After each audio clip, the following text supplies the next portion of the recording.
Please, help me out. I'm desperate for 100 subscribers. I never intended to stop outside our bedroom door. I was just walking down the hallway after a long shift when I heard her voice, soft, almost secretive. Something in the way she said my name made me stop dead. Brian just doesn't understand, Megan was saying. My stomach knotted. I leaned against the wall, my heart hammering in my chest. He's been so dull lately, she continued, her tone quiet but edged. I try to talk to him, but he just sits there like he's made of stone. Honestly, I don't even know if I feel anything for him anymore. The words smacked into me like ice water. I could hear her friend on the other end, muffled, sympathetic. You deserve someone who makes you feel alive, her friend murmured. Megan laughed, a sound she hadn't shared with me in months. Exactly.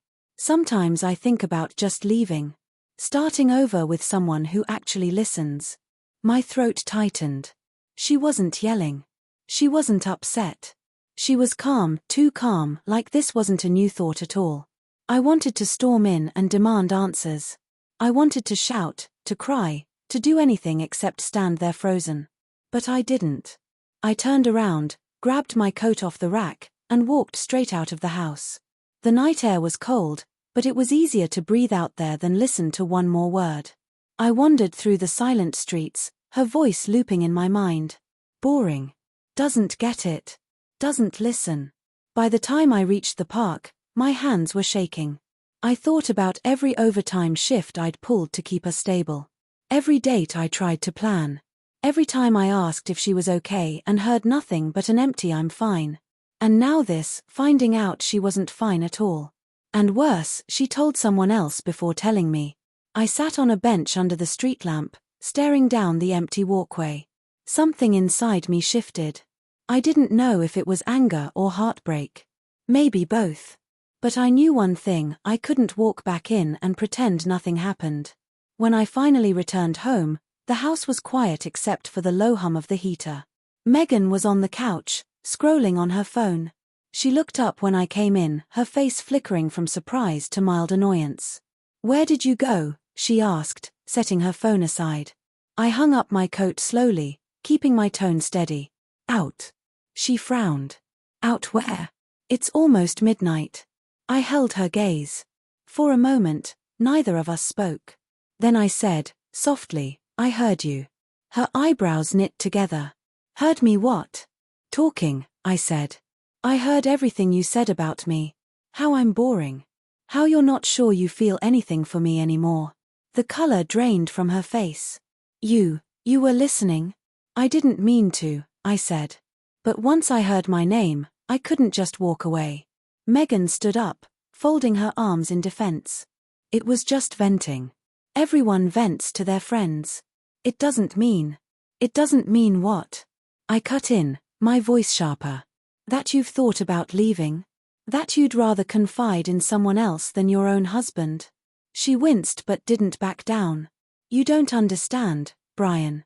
I have tried to talk to you, but you're always exhausted, always somewhere else. It's like living with a ghost." Her words hurt, but I forced myself to stay composed. "Then why didn't you just say it to my face? Why let me find out by accident, standing in the hallway like some stranger?" Megan's eyes filled with tears.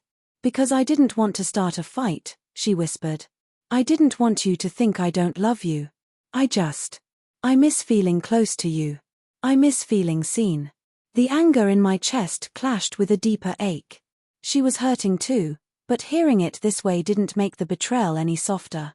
"I don't know what hurts more," I said finally. "That you feel this way, or that you didn't trust me enough to tell me." She swallowed hard, tears trembling in her eyes. "Then tell me what to do, Brian. Because I don't want to lose you." I sank into the armchair, rubbing my face with my hand.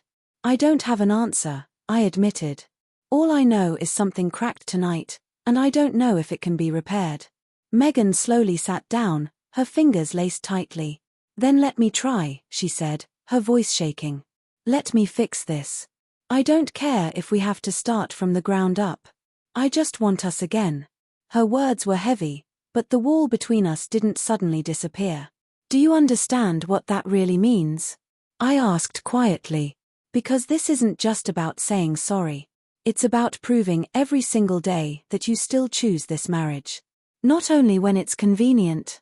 Megan nodded quickly, tears spilling over. I do choose you, she whispered. I just forgot for a while. I studied her face, searching for the truth. This was the woman I'd built a life with. The one who knew my dreams and my fears. And yet tonight, she felt like a stranger. I need space, I said at last, my voice steady. Not forever. Just enough time to clear my head. To figure out if I can trust this again, trust us. Her breath hitched. If you walk out that door, Brian. I'm not walking out on the marriage, I said gently. But I am leaving tonight. Because if I stay, we're only going to hurt each other more. I stood, grabbed my keys, and headed to the door.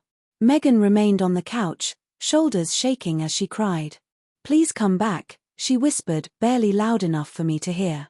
I paused, hand on the doorknob, then stepped outside into the cool night. The silence was heavy, but for the first time in months, my thoughts were clear. Whatever came next, whether rebuilding or letting go, would be my decision, fully conscious.